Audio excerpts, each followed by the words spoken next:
welcome back. We are on our third video where we are looking at grow, and we are just exploring what grow means and how we're going to work our way through it as a church.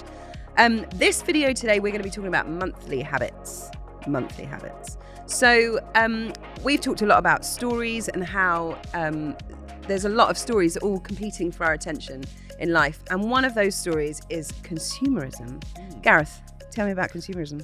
Okay, so when we're talking about grow, we're talking about how actually this is a framework for us to help grow into the story of God, to live in the story of God and develop as disciples of Jesus. And like you say, we are bombarded all the time by different stories. And consumerism, I think, is one of the key ones that we can get thrown at us. And I think consumerism in its most basic form is essentially you are the stuff that you own. You are the things that you buy. That's where your value comes from. Yeah. Your identity is rooted in the things that you own, the stuff that you have. But it can sort of bleed out into our attitudes as well. Right. Faith, do you have a phone? I mean, sometimes you have I a have phone, a phone. right? Yeah. Have you ever broken your phone? Yeah. What did you do when you broke your phone? Well, we're talking broken beyond use here. Or broken generally. What's like in that moment when you break your phone? What's like kind of like? Oh, I was devastated. Yeah. Yeah. It's pretty going, right? Yeah. Well, I dropped it after having it just 2 months. So obviously, number one is start keeping secrets from your husband. Jokes. That's a joke. Yeah. No, I was devastated because it's your thing. It's your phone. You're proud of it, right? Yeah, exactly. It's brand new. And so, I think all of us can resonate with that sense of like, especially a phone, which actually, has a lot of applications, lots of things, like both literally and metaphorically. Right. Like has lots of ways in which we need to use that in our day-to-day life. And so when something like that breaks, it can be really like, man, like that's not just inconvenient, but it's also like, my sense of identity can be wrapped up in it sometimes.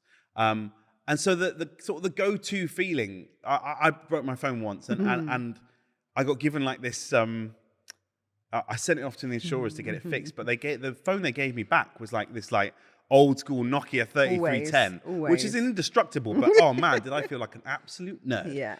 Rocking my like phone from the noughties. But there's this sense in which like my personality is almost like, it can feel like our identity is rooted in these things that we own, like, or the stuff that we have. Ironically, someone's phone is going off in the background there. Whoa. Authentic and real. We're keeping it authentic and real, guys. We're going to carry on. But at the same time, when something breaks, in the story of consumerism, there can be that sense in which when something breaks, like a phone or whatever, our go-to is to just replace it straight away, rather than try to fix it. Yeah.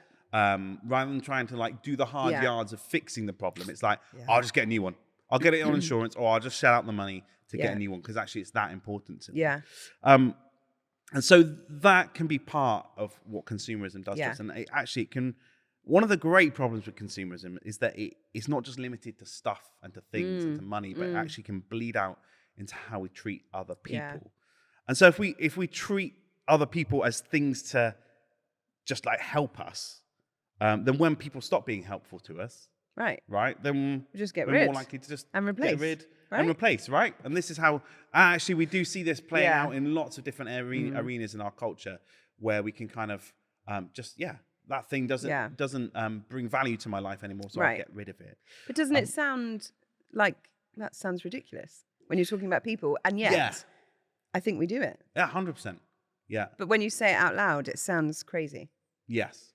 Yeah, and that is part of the problem with these other stories, is that they can sometimes be so pervasive, so just we're hearing them all the time that we don't even stop to think about how much of an influence they've had on us. We've just grown up with these stories, right? And so part of our vision with Grow is that our monthly habits help us to throw off that story of consumerism and cultivate habits which nurture a deep sense of relationship with other people, which both encourage us and challenge us. We explored in the video on daily habits how actually our love for God is bound up inextricably, like we can't take it apart. Our love for God is bound up with our love for other people, and really our monthly habits just seeks to go deeper into that and thinking about how we can develop monthly habits which help us to forge those deep relationships with other people.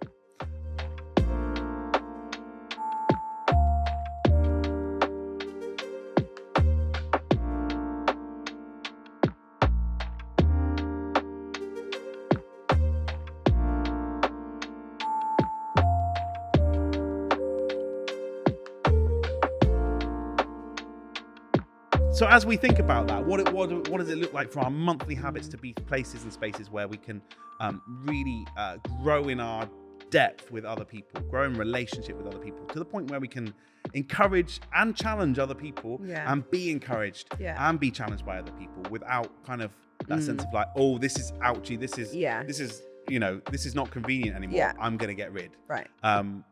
So I guess part of that faith, the headline here, and you'll have read in your Grow Guide, your Grow booklet. Yeah. Mm-hmm. Bring that to hand. You'll have seen that actually the kind of the headline here is something called tables. Yeah. Faith, tell us more about tables. So tables are going to be groups of 3 same-sex groups where you meet once a month just to do life together. I think the idea is that you kind of split it into like 15 minutes of hearing from each person and then just praying together. And it's just an opportunity for those relationships to be like super deep, really, really talking about the tough stuff. Which I think is really exciting. But as I said in one of the other sessions, like it's really scary. Yes, yeah, absolutely. Absolutely. And so it's called tables because we just want to encourage you to to be around a table. Gather around a table. That was the big point. No, it's not the main point. It's not like the table is the main point. But like actually it's just great. You gather around a table, it might be in your dining room, it might be around a little coffee table, like this one here. Or it might be in a pub or somewhere that is helpful for you guys to meet up in a coffee shop, wherever it is. Grab 2 other people, meet with them around a table and ask each other a form of questions that will help you to go deeper in relationship with each other and deeper in your discipleship with Jesus. And so really, I mean, like you say, Faith, it's kind of that, there's that hard thing though, isn't there? Of like, actually it can feel a little bit vulnerable. Yeah. I don't know if have you ever been in like, I don't know, like a classroom or something like that, or like a seminar on something where people have gone, the speaker has just said, this is a safe space. We can all talk with you. And it's like, no, it's not. I don't know any of these people. Every interview just fills with dread and fear as that sentence is unfolding, right? Exactly, right? And so actually we want to be real about the fact that to begin with, you're growing into the safe space, right? Yeah. That actually, when you ask 2 other people if they want to hang out and go deeper in relationship with each other and in encouraging each other in our faith with Jesus, actually that's a vulnerable thing. And so that's the habit, that's the thing we have to lean into. Yeah.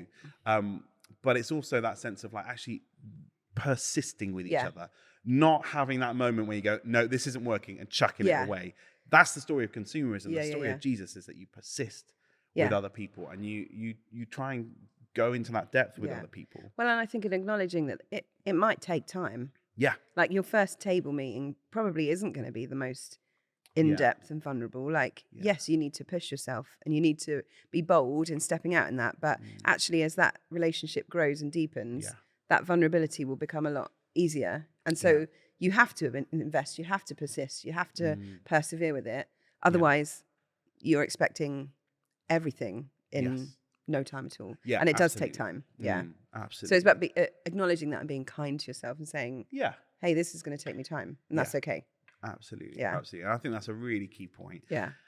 Now, the practical side of tables, of doing this monthly habit, it begins with, we've been pretty like, we're not being that prescriptive with many of the habits, but this one, there is just one way to begin it. That's ask someone else to be at a table with you, ask 2 other people that you think, I'd like to get to know them better, and ask them to come and hang out with you and be at a table together.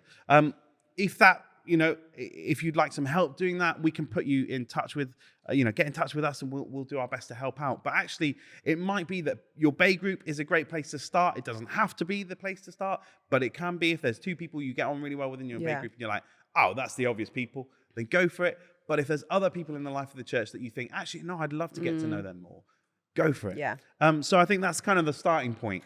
And then I guess, kind of aside from tables, but sort of related, we also have this sense of like just investing in relationships with other people.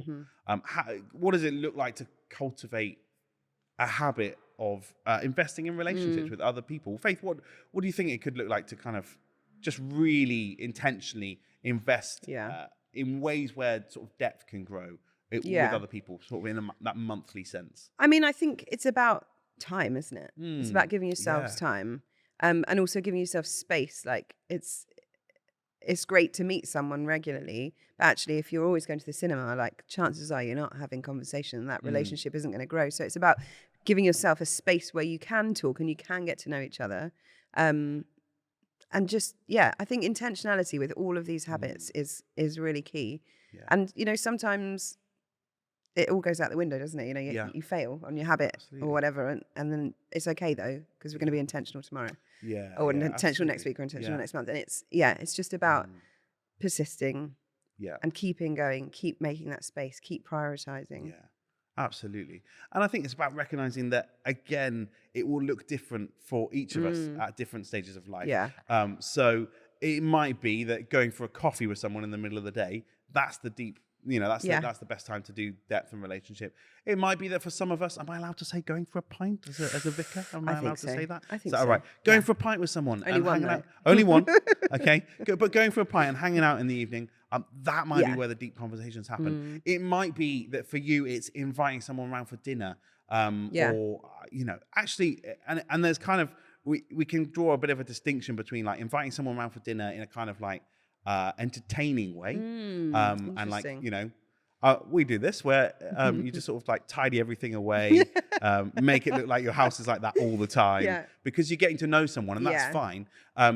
And there's absolutely valid. That can be a really beautiful thing to do for someone, and invite someone around, cook your best meal, all that sort of stuff. Get to know people that way.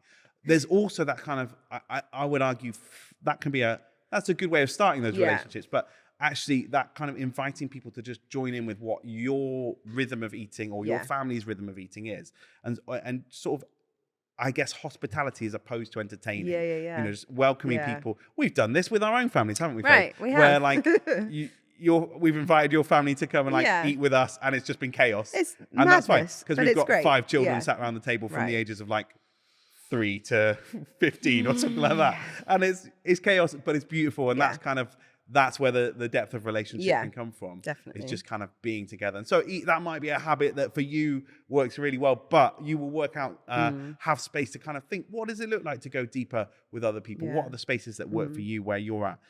And like you say, Faith, sticking with it is the key thing, isn't it? Just persisting with other people. Yeah, everything takes time.